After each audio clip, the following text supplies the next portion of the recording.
Hello and good afternoon, everybody. This is Ed Crowe. I wanted to do a quick video on the Ahip modules and tests.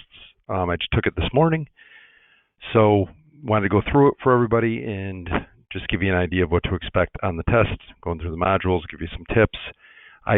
Just to avoid disappointment, I do not give you the answers on this. I am too afraid to do that, but I really don't think you need them. The test has not changed much. It's not very hard. So we're going to go through that today. So a couple quick things. We do put all our recorded webinars on YouTube, so it's at Crowe Medicare if you want to watch it on YouTube. And let's get started. So we'll go through the agenda. So we'll talk about the Ahip format for 2024, who needs to take Ahip, the test for 2024 versus 2023, give you some tips. Remind you not to forget about the fraud, waste, and abuse in module at the end. In the test you got to do, you think you're done when you take the 5-module Ahip test, the 50-question test, but you still have a little to go. And then talk about transmitting results.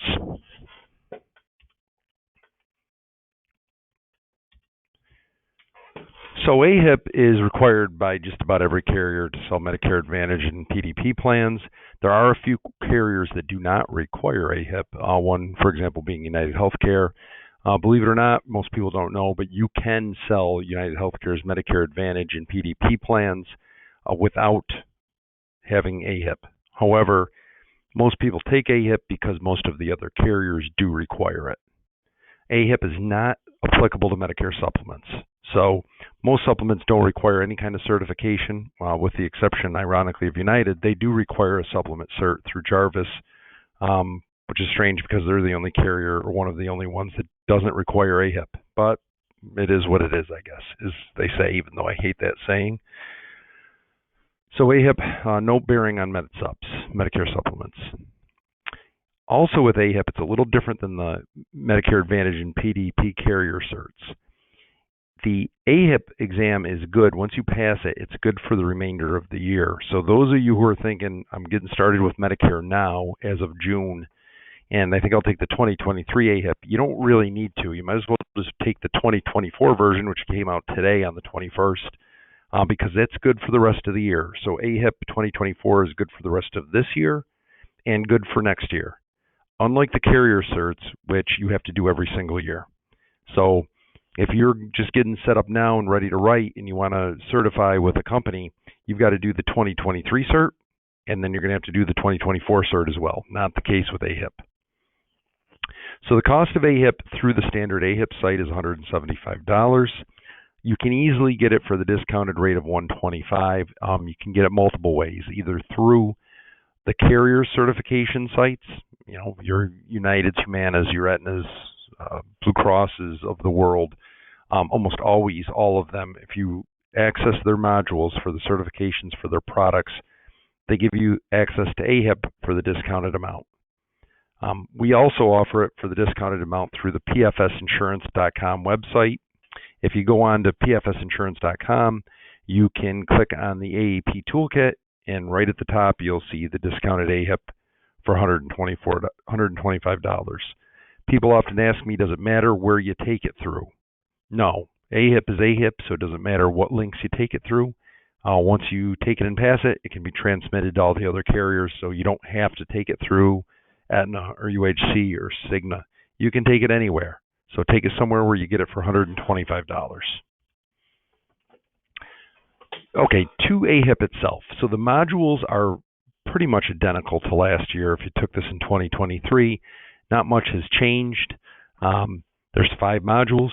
You have the basics, the Medicare Health Plans module, Medicare Part D, marketing and enrollment guidance. As like last year, same thing. You have the option to click through the slides on the module, and then there's sample questions. There's 20 practice questions at the end of each module. Pay special attention to the practice questions. They are the exact same questions on the final exam. The exam's 50 questions, and I think it probably uses a bank of 100. It uses a bank of 100 questions, so you might get a few on there that you didn't get. Or in fact, it uses a bank of probably a few more questions than 100. So you might get a few on the test that you didn't see, on the practice questions, but overwhelmingly, almost all of the questions will be questions you already answered on the on the modules when you went through and did the practice questions. So make sure you pay a lot of attention to them. You can pass it just based on that.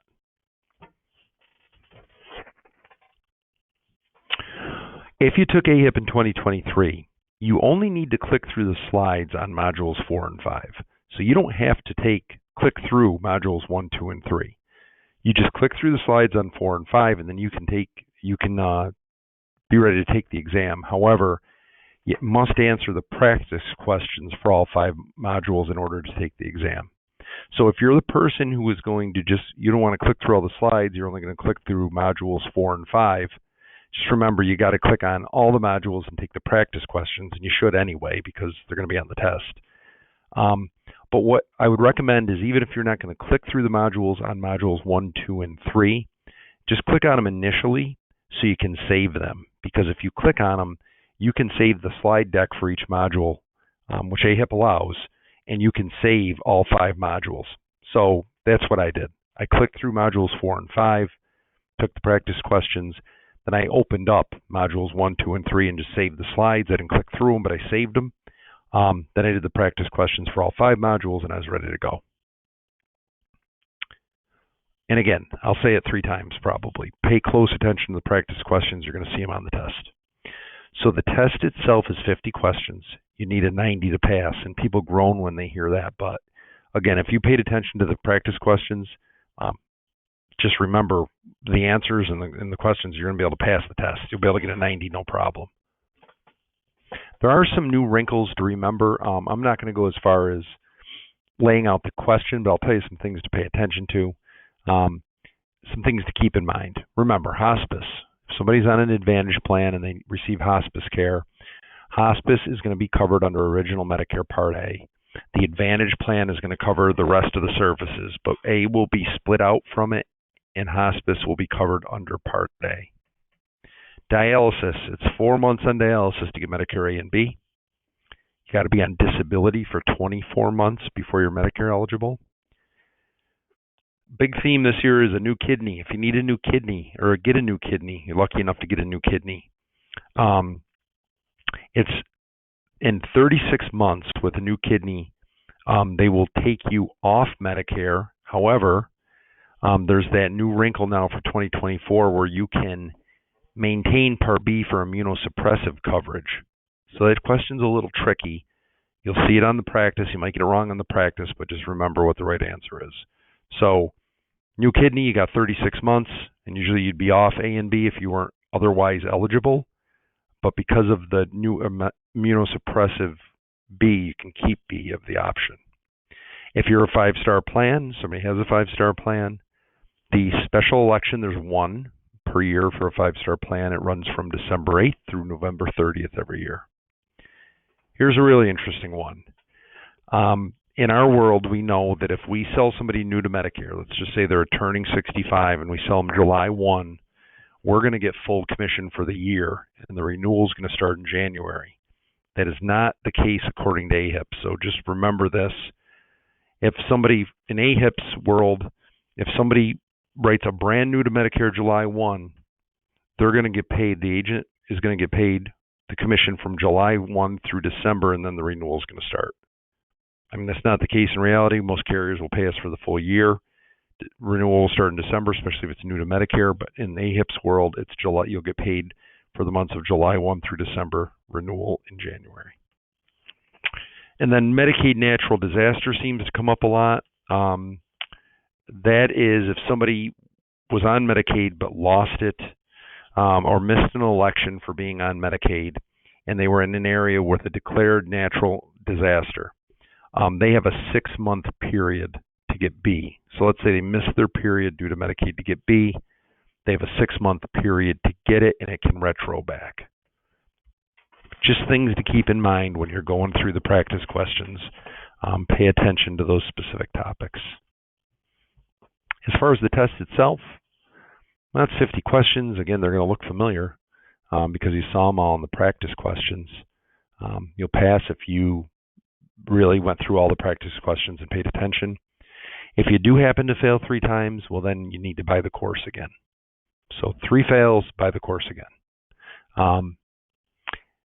One thing is, and this was the same as last year, if it used to be if you were taking the exam and you lost internet or closed the window that it counted as a fail.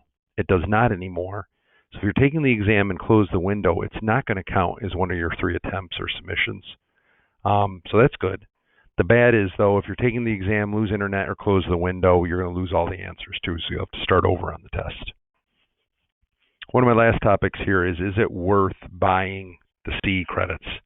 Well, not in my opinion, it isn't. I don't think. $30, it varies by state, but $30 for 5 or 6 credits. I mean, you can go on WebC or a different company and get all your credits you need for a little more than that. So to me, it doesn't make a lot of sense, but I leave that up to you. So once you pass the test, you can't forget you got to do the fraud, waste, and abuse section. So you do, in fact, both the non-discrimination training and the fraud, waste, and abuse. So you're not done once you pass the 50 question test. You've got to do those 2 sections. Once you're done with that, click on your certificate tab and save the certificate. That'll be your Ahip certificate. You might need that. With most of the carriers on that certificate tab, if you scroll down, you can transmit your results to all the carriers you're appointed with. And you'll see them listed there. So if you're appointed with various carriers, there's an option to transmit your Ahip results to them so the carrier knows you passed. There are some carriers out there, especially your smaller regional ones, that don't subscribe. That's why you'll need your certificate saved so you can email it to those that don't subscribe and allow you to transmit it through Ahip. That's it. Quick. I think you'll. It's a lot of material. It takes time. It took me a couple hours to click through modules 4 and 5. I had to save modules 1, 2, and 3 to my computer. And then I had to go through 100, because 20 test questions, sample questions each module. I'd go through 100 questions and then take the test. So it did take me a couple hours. But if you follow that strategy, I think you'll pass. I don't think many people will have much trouble with it. Appreciate you coming on today. Thanks for your time, and good luck on the test. Thank you.